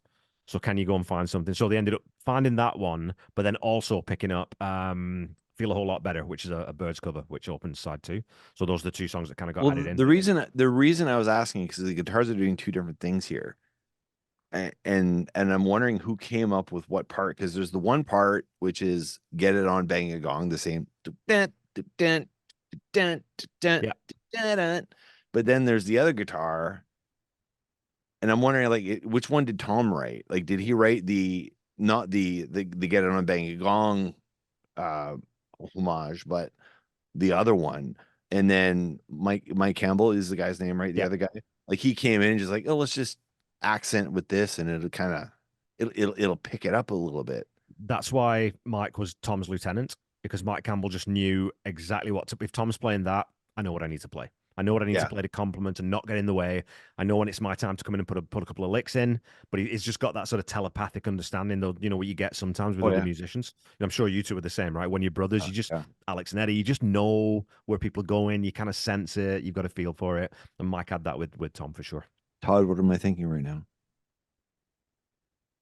Oh, what is it? Peanut M&Ms. Look at that. See? Tell you. But not brown ones, right? No brown M&Ms. No brown M&Ms, no. I like this song. It was actually kind of fun. It was after the last few songs, I'm like, okay, like I'm sensing a vibe, and then it's like, whoa, this is more like, hey, let's have fun. Yeah. But like it was less. I mean, there's still storytelling going on, but the music kind of overwrites the lyrics a little bit, in that we're just having fun. It's a good pop song. I think I listened to the episode with Randy Woods that you did on this particular song, and I'm like, yeah, this is like, he said he was playing this in cover bands. Yeah. I'm like, yeah, I totally can see this. Like this looks, from a musician standpoint, this is fun to play. This would be super fun to play. 100%. But again, I didn't listen to the lyrics till like 4 times in, and then now like I go back to the lyrics, I'm like, oh, hang on now. There's a story going on here. And god damn it, I could relate to what he was singing about. It's like, oh yeah, I did have that little 2-room apartment that I shared with 3 people. And there was just like certain like, and it's like, and I'm like, is he writing about the specific experience that I had? And I'm like, well, of course he's not. He's not me. So there's how he got universality out of a song called The Apartment Song was like, okay, that's pretty brilliant. Yeah. Well, Kevin, have you always been in a house? Have you been in an apartment?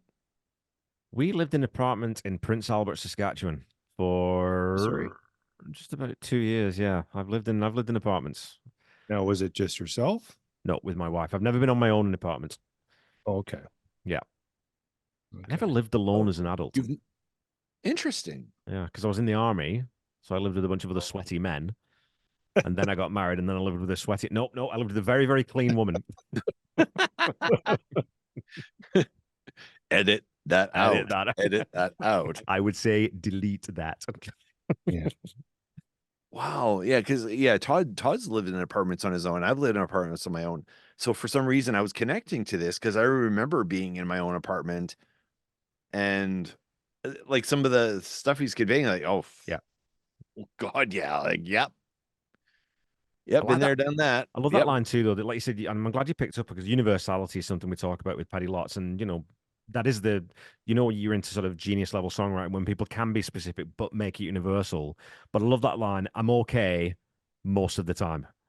It's not fully committing, right? I'm not doing just brilliantly, but I'm okay most of the time. And that's where most of us feel like most of the time, right? Yeah, I'm Oh, okay. yeah, for sure. Okay most of the time, I have my highs and lows, but I'm okay most of the time. I like that. Honestly, when I was listening to this song, I remembered being in my first apartment, Jim Morrison, Bob Marley, and fucking Darth Vader on the wall. And I And remember it, but it's just like brought back all those images, like boom, boom, boom. Yeah. And then bottles of Jack on the wall because I drank way too much in those days. And then this dream, like it brought me back to like that mentality I had, like this dream, like, oh, I know I'm in school right now, and I know I'm in university, and I'm fucking poor as fuck. I'm gonna be a big time singing drummer, and I'm gonna be bigger than Ringo Starr. Like I and it just instantly like whew, Yeah. like a time warp, like just boom. Like that. That's pretty genius, actually. Good songs should do that, right? Good songs should be able to Yeah. do that. That's okay. Well, we're going to move on to what I always consider Petty's best album and his sort of magnum opus is Wildflowers. Initially slated as a double album, comes at a time when his marriage isn't doing well. It's on the rocks, and actually his eldest daughter Adria, when she heard this album, she says that she knew his mum and dad's marriage was over. I mean, it wasn't Whoa. chronologically, but she said she knew that the relationship was done at that point because she could tell with the subject matter, the way he was talking, the sort of set of songs. It's not a morose album. There are plenty of upbeat moments on it. But we've done story songs, we've done this frivolous little apartment song. I wanted to give you something that's got a bit more emotional weight. So Okay, Crawling so Back this to is You was another a Tom huge song for Petty fans. solo one. This was a solo Based on album, it. but weirdly, the whole band played on it. So it's one of those weird ones where it's all the Heartbreakers playing on it with the new drummer, because at this point Stan Lynch has left or kind of been kicked out, and Steve Ferroni, who was the drummer in the Average White Band and a huge session player, like very well respected player, comes in and he takes over as the session drummer for this album and for these sessions. So this was like a marketing thing. Tom Petty, we did the last one was the solo. Wait, last how many? Last but one we missed one, so we skipped Okay, over okay, into so the Great Wide three Open. Tom Petty albums, right? There's that three correct? solo and 13 band ones. Okay, But gotcha. basically, the rationale behind making it a solo album was that the set of songs was so personal for the most part that Sure. Rick Rubin comes in, who's is Def Jam. He's been working with hip hop artists. I think he'd done that Slayer record or something at that point. So, but Yeah, he's he not did a Slayer. he's not a guy who has done rock and roll before. He's not a guy who you'd expect, and he's also younger than Petty at this point. Beastie Boys. This Beastie Boys, but he's a gamble, right? It's a gamble bringing this guy in. But he said, like, okay, this set of songs feels really personal. Is this a solo album or is this a Heartbreakers record? So this it's is all the kinda guys playing on it. cool. Campbell co-writes on it. There's plenty of heartbreaks involved in this all the way through, but it goes out as a solo record. I think production wise, now I didn't realize this was Rick Rubin, but I can kind of hear, I can hear his hands all over this now. Because I don't know if you're a Johnny Cash fan at all, but when Johnny Cash went with Rick Rubin and released like the first American Recordings album, it's fucking genius. It is one of the best produced albums of all time, hands down. Okay, do you know just on that? Do you know what the second album he did with the Rick Rubin and Johnny Cash? Do you know who the house band was for that on that album? It was the Heartbreakers. Tom Petty and the Heartbreakers. Yeah, Yeah. So yeah, it comes full circle. That second album was the musicianship on that was like really, really good. I'm like, who the fuck's playing? Then I went back and I'm like, oh god damn it. Like and there was lots of like, yeah, there was a lot of Heartbreakers on there. And then they added Sheryl Crow in later, who's don't get me started on Sheryl Crow. I could go on for hours about Sheryl Crow. But I really like this song. Like this is a song like, okay, now I'm in. Just that piano which starts, it's so simple. And Ben Montench can rip it up, man. He can play stride piano, he can play jazz boogie, he can do anything you want him to do. But just the simplest stuff. And it's got that weird little instrumental opening with the, because it's got orchestra on this. And Michael Kamen, what is that? I think it's a clarinet or an oboe or something, or a piccolo. Maybe. Well, what is that about? Like what? It doesn't fit. It's weird. It's bizarre. But it's then cool. it sets this weird fucking mood. Like, Todd, do you remember the intro to this thing? It's like a folk music-y beginning. Yeah. Or what was that commercial that had the CBC? Or was The wilderness. the This is a wilderness moment, a Canadian. Oh yeah, I know which one. Heritage. Heritage. Heritage yes, moment, thank you, yeah. Heritage. that's it. That's what it sounded like. The Saskatchewan Brit is a dangerous animal that preys on the larger specimens to prove its manhood in the Saskatchewan prairies. He has bad teeth, but he also know what Vico is. So yeah, I mean, Was this is okay. Well, I want to know Todd's reaction to that. Okay, when you listen to that, what's your reaction? Well, when the piano comes in, it all blends together. Right at the beginning, it's almost like, what is this? Yeah. Let's see, what can we use for an instrument? Pull something out and just make a sound, and then we'll start in with the keyboards. That was kind of my first impression. I really like this one. This is the one that hit me like really, really good. And maybe it's a bit of a love for some Eagles, because I like Pretty Maids All in a Row. Like, that is my favorite Eagles song of all time. yeah. Joe Walsh is I don't know. His stuff with the Eagles just blows me away. He makes, never mind. Anyway, but when he talks about the chambermaid awoke surprise, thought she'd seen the last of him, she shook her head and let him in. Like, there's a whole visual going on. It's like really smart use of what's going on. And then there's like, I know a little bit about Tom Petty's personal life, like just from social media or whatever. And then he said, it was me and my sidekick. He was drunk and I was sick. We were caught up in a barroom fight. Like, all that stuff is like, it's like, Tom, you were kind of making some mistakes at this time, and you're kind of going with the wind. And I think you went Against the wind. against the wind. I think he went too far into things. And this is him just sort of like, oh man, like, I don't know what the fuck I'm doing. Like the playfulness that he had of like falling out of a boat and landing on someone's beach and finding a blonde. I'm feeling this coming back again. And it's like, it's not really turning out that well this time, is it? You can't keep getting so out of your mind that you fall off a boat and, oh, you land on an island and there's a blonde there and everything's fine. And you discover the secrets of the universe. And then here you're doing it and you're getting into a barroom fight. With and shit's going down. And then he says, I'm so tired of being tired. It's like, He's like, is there something going on here that, and I'm feeling this utter tiredness, this utter exhaustion of like, I can't keep this shit up. I got to get my shit straight out of this. But it's weird because it's like your choice of songs is like, it's going back to the other song where, oh yeah, just have a couple of drinks, fall off a boat, land on an island. And then all of a sudden it's like, oh, I'm doing the same thing again. Oh shit, I just got cold cocked in a bar, and there's some guy who shot out the lights, and holy shit, this shit's dangerous. Maybe I should stop doing this sort of stuff. Like this sort of realization of like, wow, I've gone too far now. And it's lines like that come through. It's lines like that come through, and it's the fatigue from expectation, the breakdown of his marriage, not being able to be there in the right way for his kids, all that kind of stuff starts to get on top of you. But it's that line for most Petty fans, and it's probably is my favorite line as well. Most things I worry about never happen anyway. It's such it's such a great observation. Yeah. So I want a question for you both then on this one, because it's something that comes up when I talk to people about this one. This is the longest song I gave you, and it's just over 5 minutes. But for me, it never drags because the solo in it's great, and it's got that weird tone that Mike uses on this one. It's not not a flange or anything, but it's really affected on the guitar. But there's lots of different moments in this song that keep it moving and keep it interesting. It never just settles into one thing and gets boring for me. But how was the length for you guys? I'm kind of curious.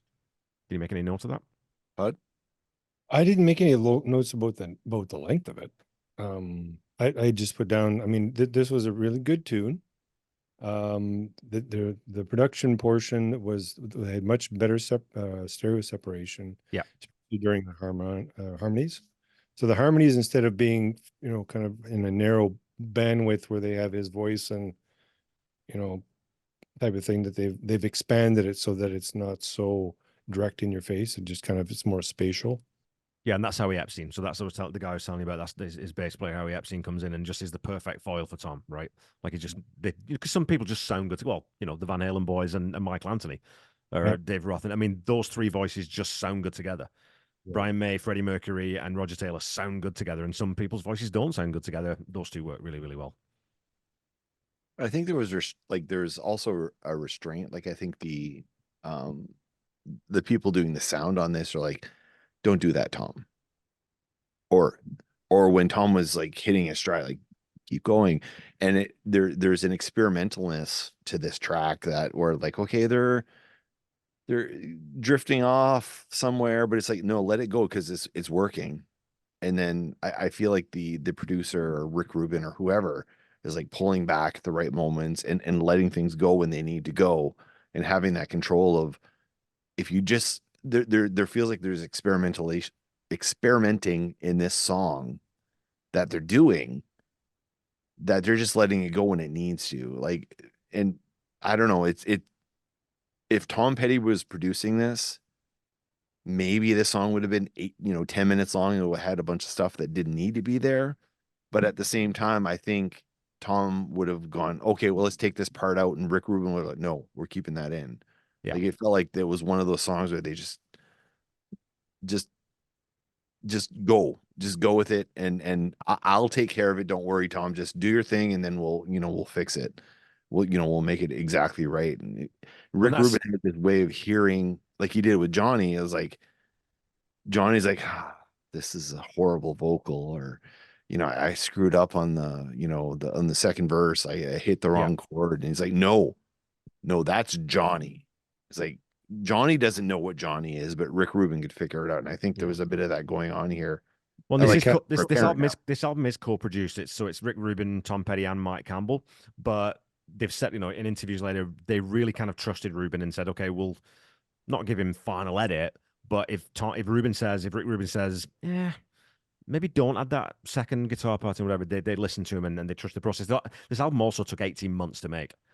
And 24 songs came out of it. There's 15 on the album. It was originally slated to be a double album, but Rick Rubin actually convinced them, that's a lot of material. I think you're going to lose a bit of impact if you do that. Let's pick the best 15 and make one album out of it. So, wow. Now, would you say that this album is almost like a cat falling and then landing on its feet type of thing? You just kind of let it go to a certain point, and then you think it's going to go one way and it self-corrects and then just lands right on its feet. Is that what you mean?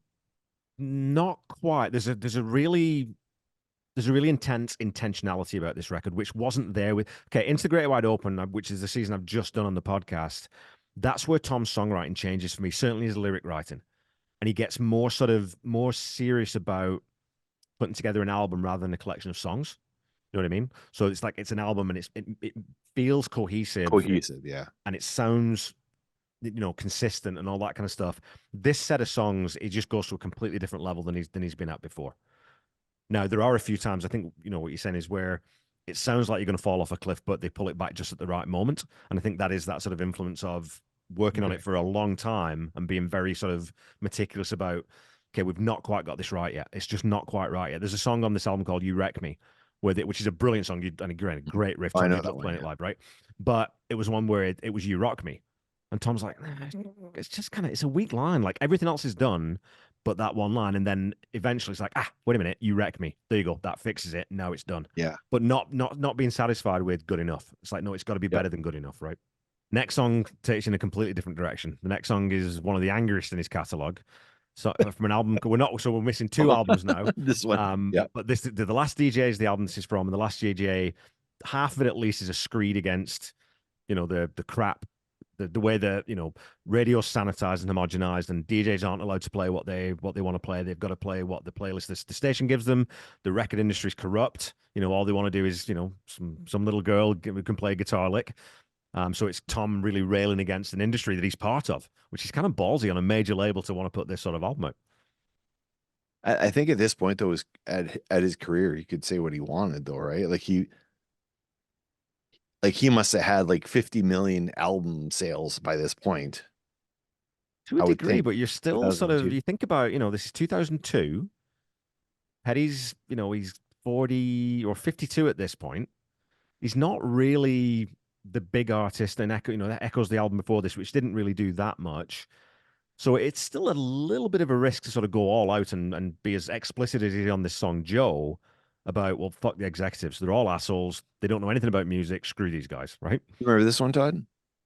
Yeah, I listened. It's one of those 2-chord songs. Yeah. Just and I was trying. Usually, when you listen to a song or a clip of a song, it reminds you of another song. This one reminds me of another song, but I couldn't quite pinpoint it. Okay. It's just the way the groove goes. Sean, I'm not sure if you picked up on any similar tune that maybe you've heard with the same groove. Benny and the Jets. Dun, dun, dun, dun. Sorry. Yeah. There's a little bit of that in there, yeah. Yeah. Especially because it's simple, piano but- driven, right? The intro's piano driven, so that definitely gives you a Yep. different vibe than we've had on any of the other songs, really. This didn't sound like Tom Petty to me. It was quite a bit different.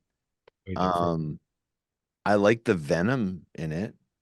Like I actually I'm like, yeah, fucking like you've got some power.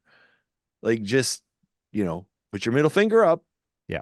Tell the corporate world to go fuck themselves. I really appreciated that he did that. And in fact, like Todd and I had a song too, called Serious, which was like, you know, fuck you, the man, fuck Yeah. the man sort of thing.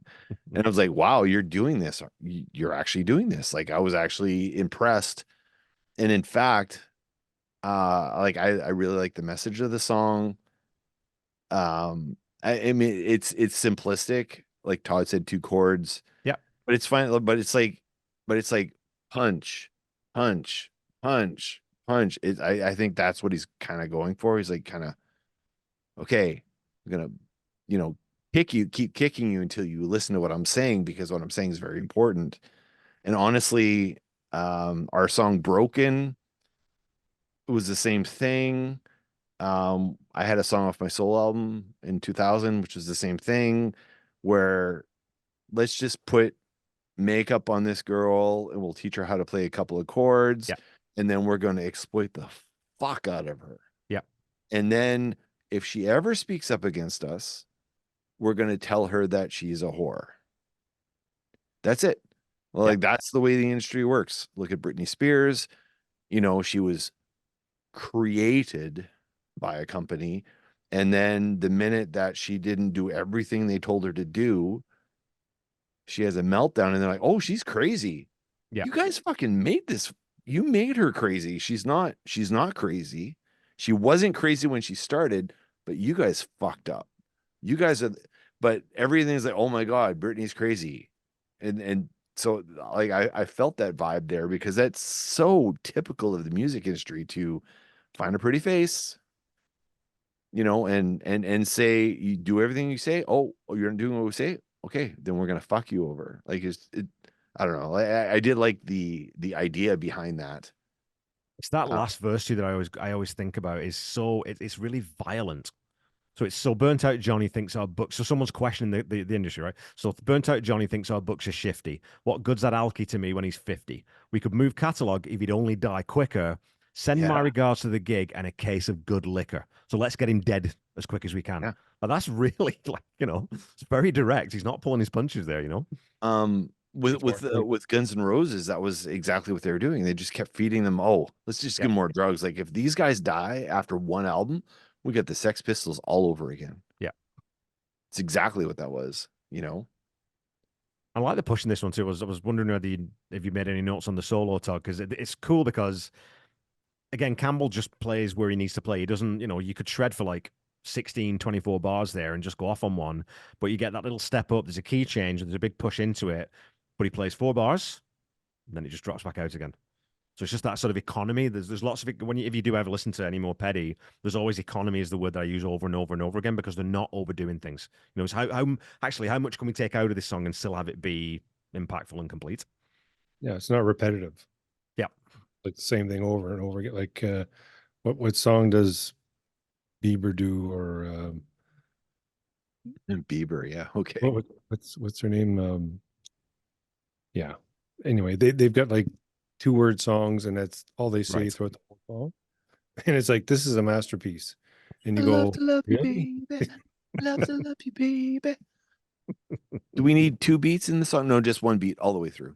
All the way through. And I'll tap my punch pad here with the drums, and then I don't know. I was actually watching. Okay, oh my God, I'm gonna go into this, aren't I? Ed Sheeran, I know he's considered a genius, but I've actually seen what he does in a studio where he spends 5 minutes writing a song and then it's released. Right. And then I'm like, okay, well, you've got like a drum pad in front of you, and you're going do do da do do da do do da. Okay, there's a drum beat. Okay, punch it, run it for 12 bars. Okay, yeah, bass line do do do do do do do do do. Okay, okay, run that for 16 bars. Okay, we're good. And then I'm just gonna sing. I'm gonna scat over this. I went to a bar, and then she's slept on a pillow, and I smelled scent, and I'm in love, and I'm a DJ. Boom, boom. Okay, song's done. Print it, send it out. It's like, whoa, what'd you fucking do here? Like, I'm sorry, I just went off on a diatribe. It's all good, man. It's all good. And so I will say that I've seen Ed Sheeran live. Yep. Very talented performer. I have seen him live too. And I thought it was like after his first or second album, and me and my wife went, and I thought this guy's going to be really good when he gets a band. But he's kept doing the same shtick, and it's like, oh, okay, well, and he's gone further and further into the pop stuff. And it's like, whatever, you've lost me now, dude. I thought you had something. You're just doing the same thing. I thought he had something. I saw him. I saw him open for Taylor Swift. I'm sorry, but I did go. That was okay. So I'm going to tell a story here. So my favorite band of all time is the Pixies. I've said this before. And when the Pixies reunited, Sylvie said, okay, well, we have to go. This is your band. I'm like, okay, awesome. She's like, and I'll go with you. And I'm like, you will? Like, you don't even like them. She goes, this is your band. This is your number one band. How could I not be there to experience this with you? So this is one of those things, the schmaltzy things where, okay, your wife loves you enough to go see a band that she doesn't like because she wants to see the smile on your face when you see them play that first chord. So yeah, exactly. So we did that. And then Taylor Swift came here. And I'm like, how can I not reciprocate? Like, yeah. The Pixies tickets were $50. The Taylor Swift tickets were $250 a piece. But I love my wife, possibly too much, if anything. We did mine. Like, that Pixies was number one on my bucket list, hands down, easily hands down. Taylor Swift was number one on her. So we went, we did her thing, and this, ginger kid comes out with the red hair and the guitar and a whole bunch of fucking pedals, and he plays, and we're like, fuck, why does she have this guy opening for him, and why is he so amazing? And we were like blown away, like, this guy's really, really good.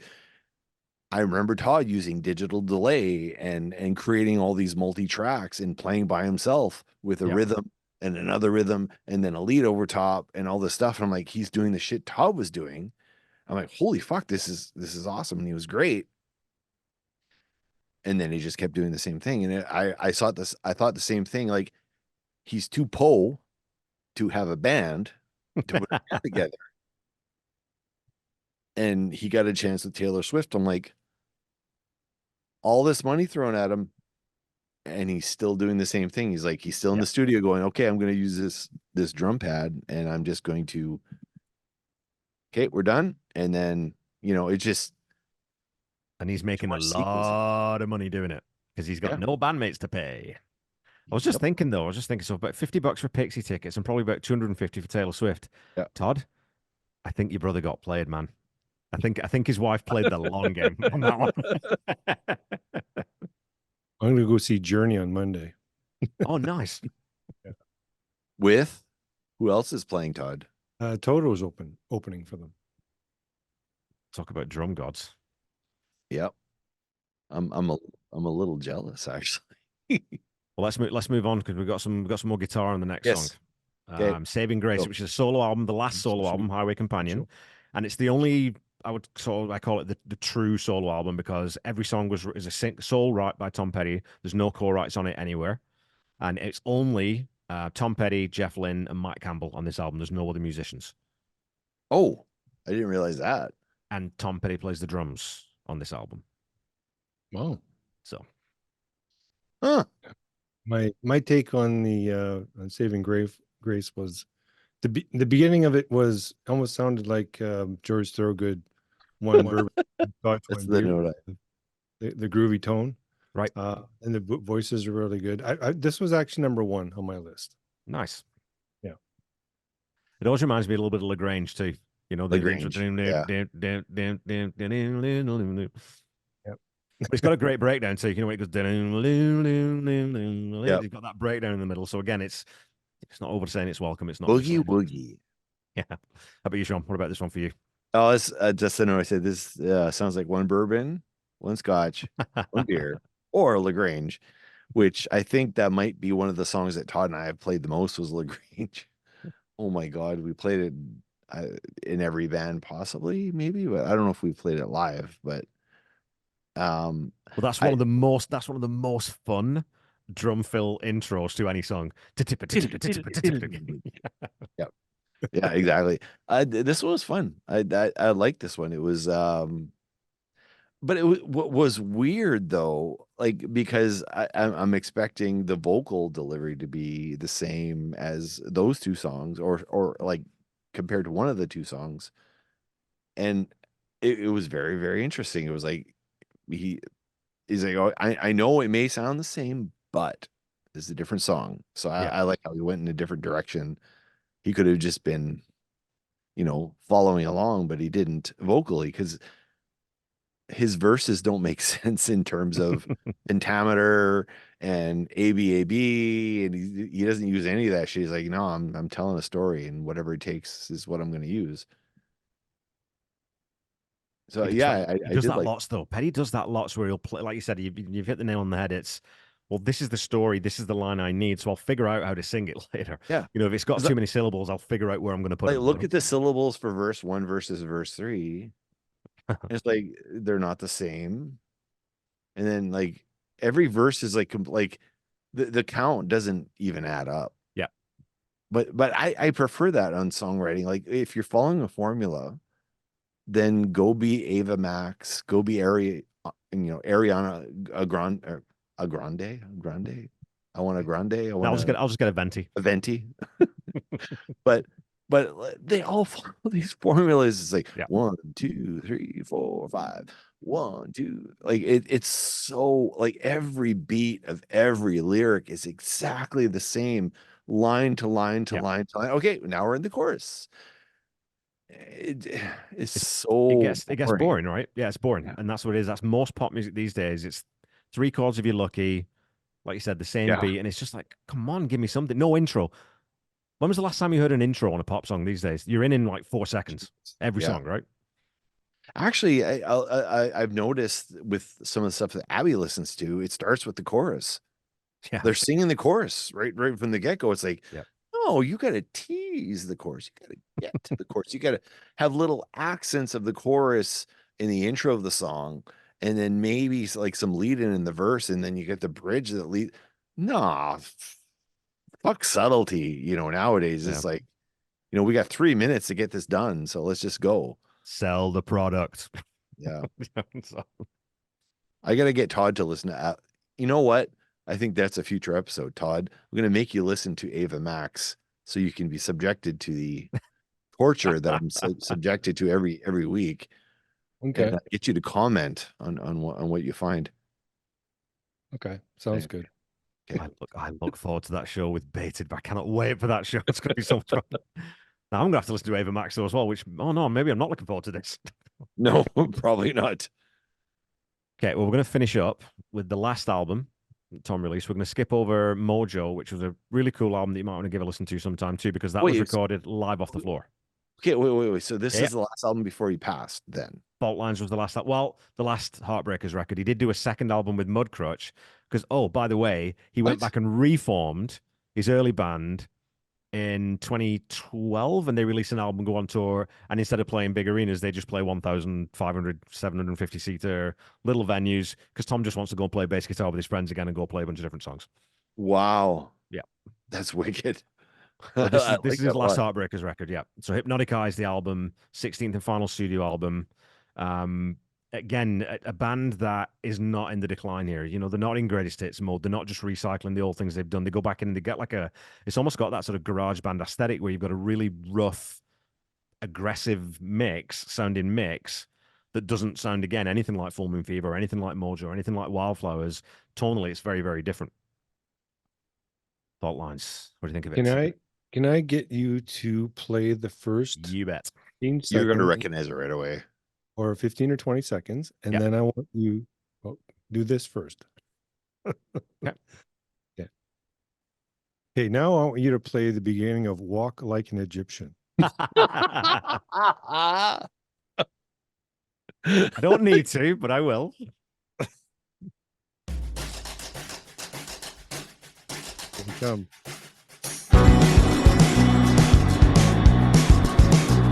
Same bass line. I see Tom Petty walking down to the corner store. Now I want you to play the beginning of Guitar Zan. Oh.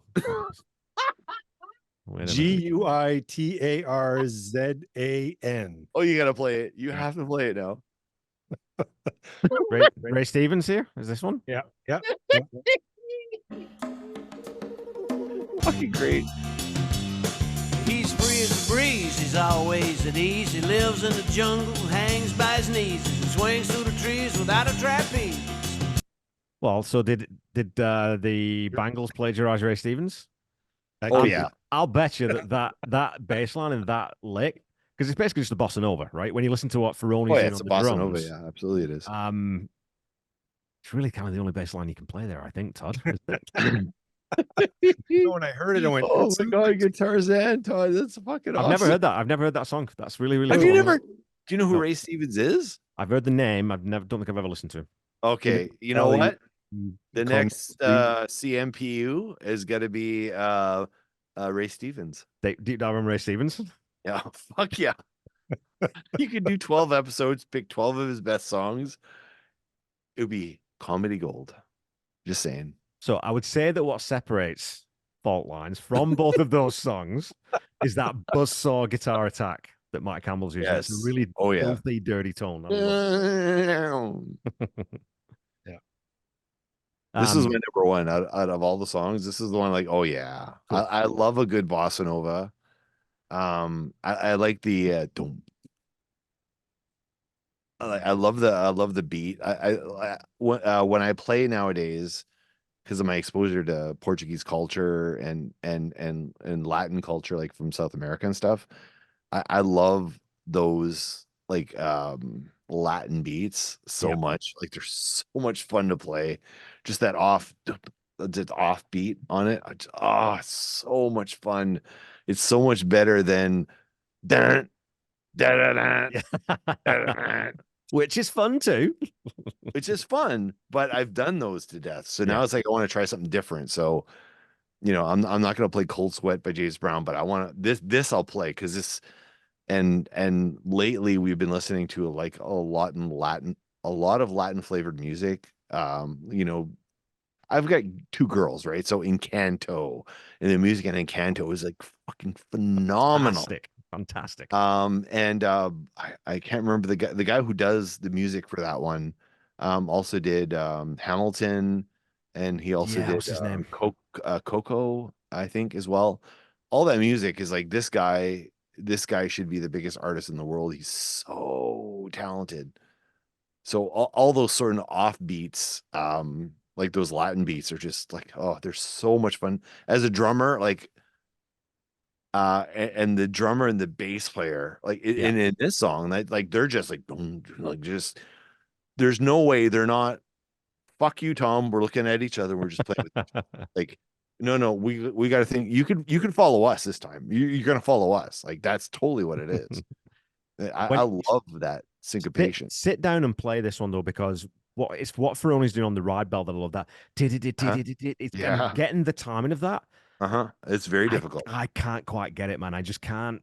I can play the notes, but I can't swing it the same way he does, right? Like it's that Oh, little because they're thing that hitting some the drummers notes and have. there's the swing, Yeah. and they're sometimes they're off, like they're off of each other, like are not together. I mean, like they're just there's the swing, but there's the Yep. there's the count, and the count is almost not like 1 2 3 4 5 6 7 8. It's 1 2 3 4 5 6. Like it's just different. Like I don't know. It's fun as hell to play. Oh yeah, absolutely. If Great you can lyric, get it. a great lyric again in this one too, though. I love, on the high wire above the wildfire, an old acrobat on faulty cable, still he's able not to fall flat.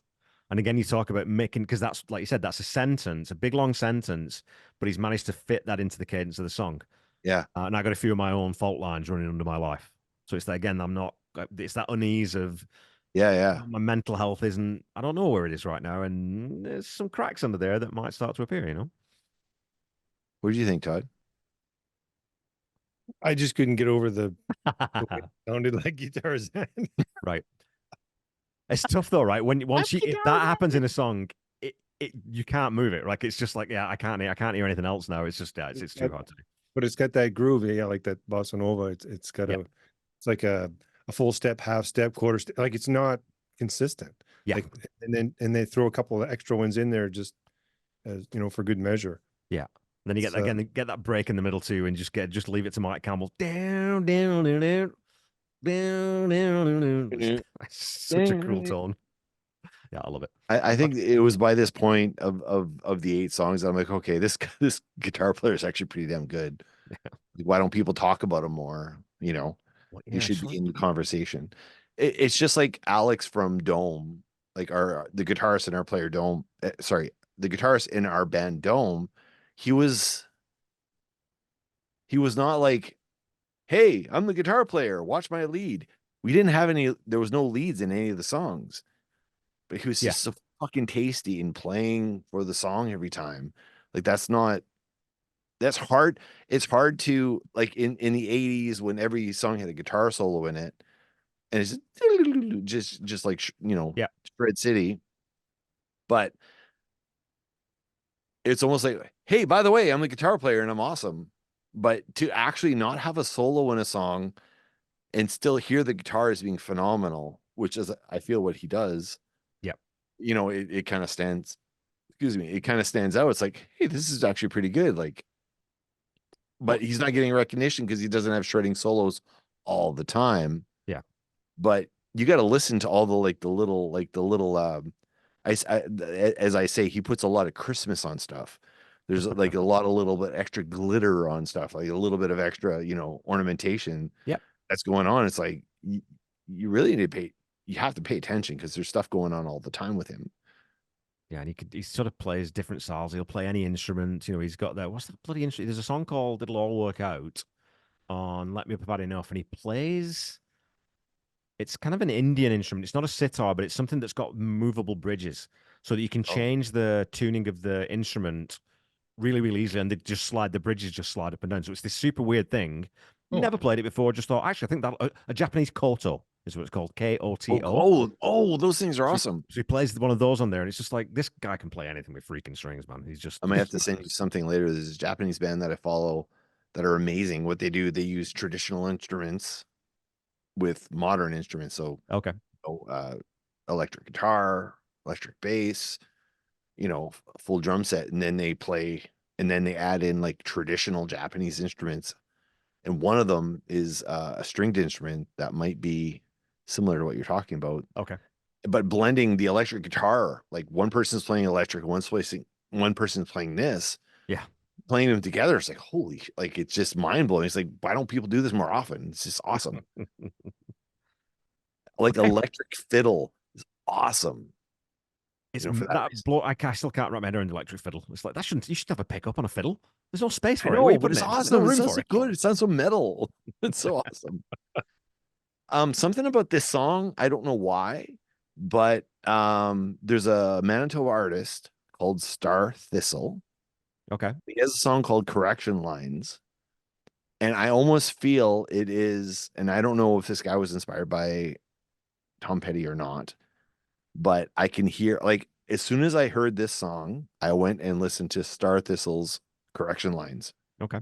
right after. Identical, not identical as in sounding, but feel. Just, it's so good. It's just so good. I think we have an episode coming out in a couple of weeks where actually I picked like, I don't know, 5 or 6 songs that are just amazing.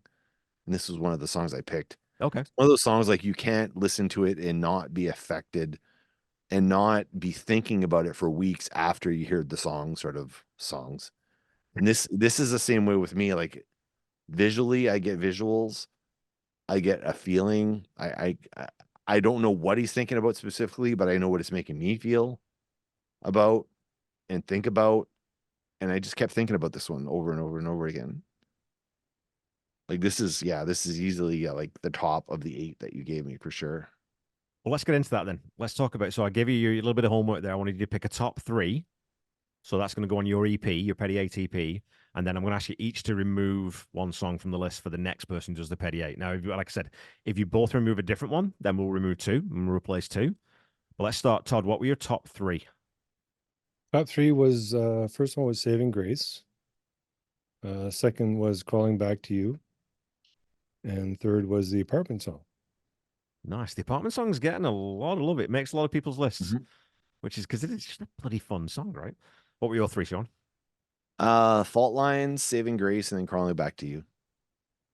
In that order. It's a pretty simpatico there, yeah. I'm going to stay with you, Sean. Which one are you taking off, though? And it's If not I to had say to it's a take bad one song, off, but just the least favorite out of the 8. probably Joe, I guess. Okay. I think I know which one Todd's going to take, and it's going to break my heart. I think he's taking Fault Lines off. Which one are you taking off, Todd? The Wild One. The Wild One. Okay. Yeah. Okay. My second one would have been Joe. But yeah. Okay. Okay, perfect. It needed a little bit more Christmas on it. Just a little bit more Christmas. I'm going to start using that. I usually say special sauce, but I'm going to start using Christmas. It's way Yeah. better. Some people use mustard, but I don't like mustard, so I had to go with Christmas. Whoa. Let's back this up. What do you mean you don't like mustard? What are you talking about? That's not even a thing. How can you not like mustard? Not a mustard guy. I don't know. Not a mustard guy. You've got to get proper You mustard. guys Though. in your Not fucking that, Maine. not that Jesus yellow Christ. squirt, not that yellow squirty shit we have over here on hot dogs. It's not even mustard. It doesn't taste of anything. It just tastes of yellow. Yeah, I don't know. It looks like dog shit. I don't know. It's like I don't want to put dog shit on my hot dog. Sorry. Okay, you know what? Let's start wrapping things up, boys. Tell the people where they can find. Tell people where they can find the podcast. Tell people about Dome, where they can find your music. Bros Before Gin, all that good stuff on Bandcamp. Let people know where they can find you. Todd, you want to start with the website? Because you say it Oh. sexier than anybody. Well, you can find us at SeanMcGinity.ca. That's SeanMcGinity.ca. It went from sexy to my pants just fell off. Never mind the girls. we have a bunch of stuff. We do have some stuff on streaming, like on all the streaming services, but don't fucking go there. Don't give them any, we get nothing for that. But we have Dome, wpg.bandcamp.com. Our full album is there. It's got lyrics and stuff. You can buy digital. If you want to buy a physical, I will send you one. And you can also get Dome, which our album was the kitchen sink album, and you can buy it digitally. There you go. And that is brosbeforegin.bandcamp.com. The album's there.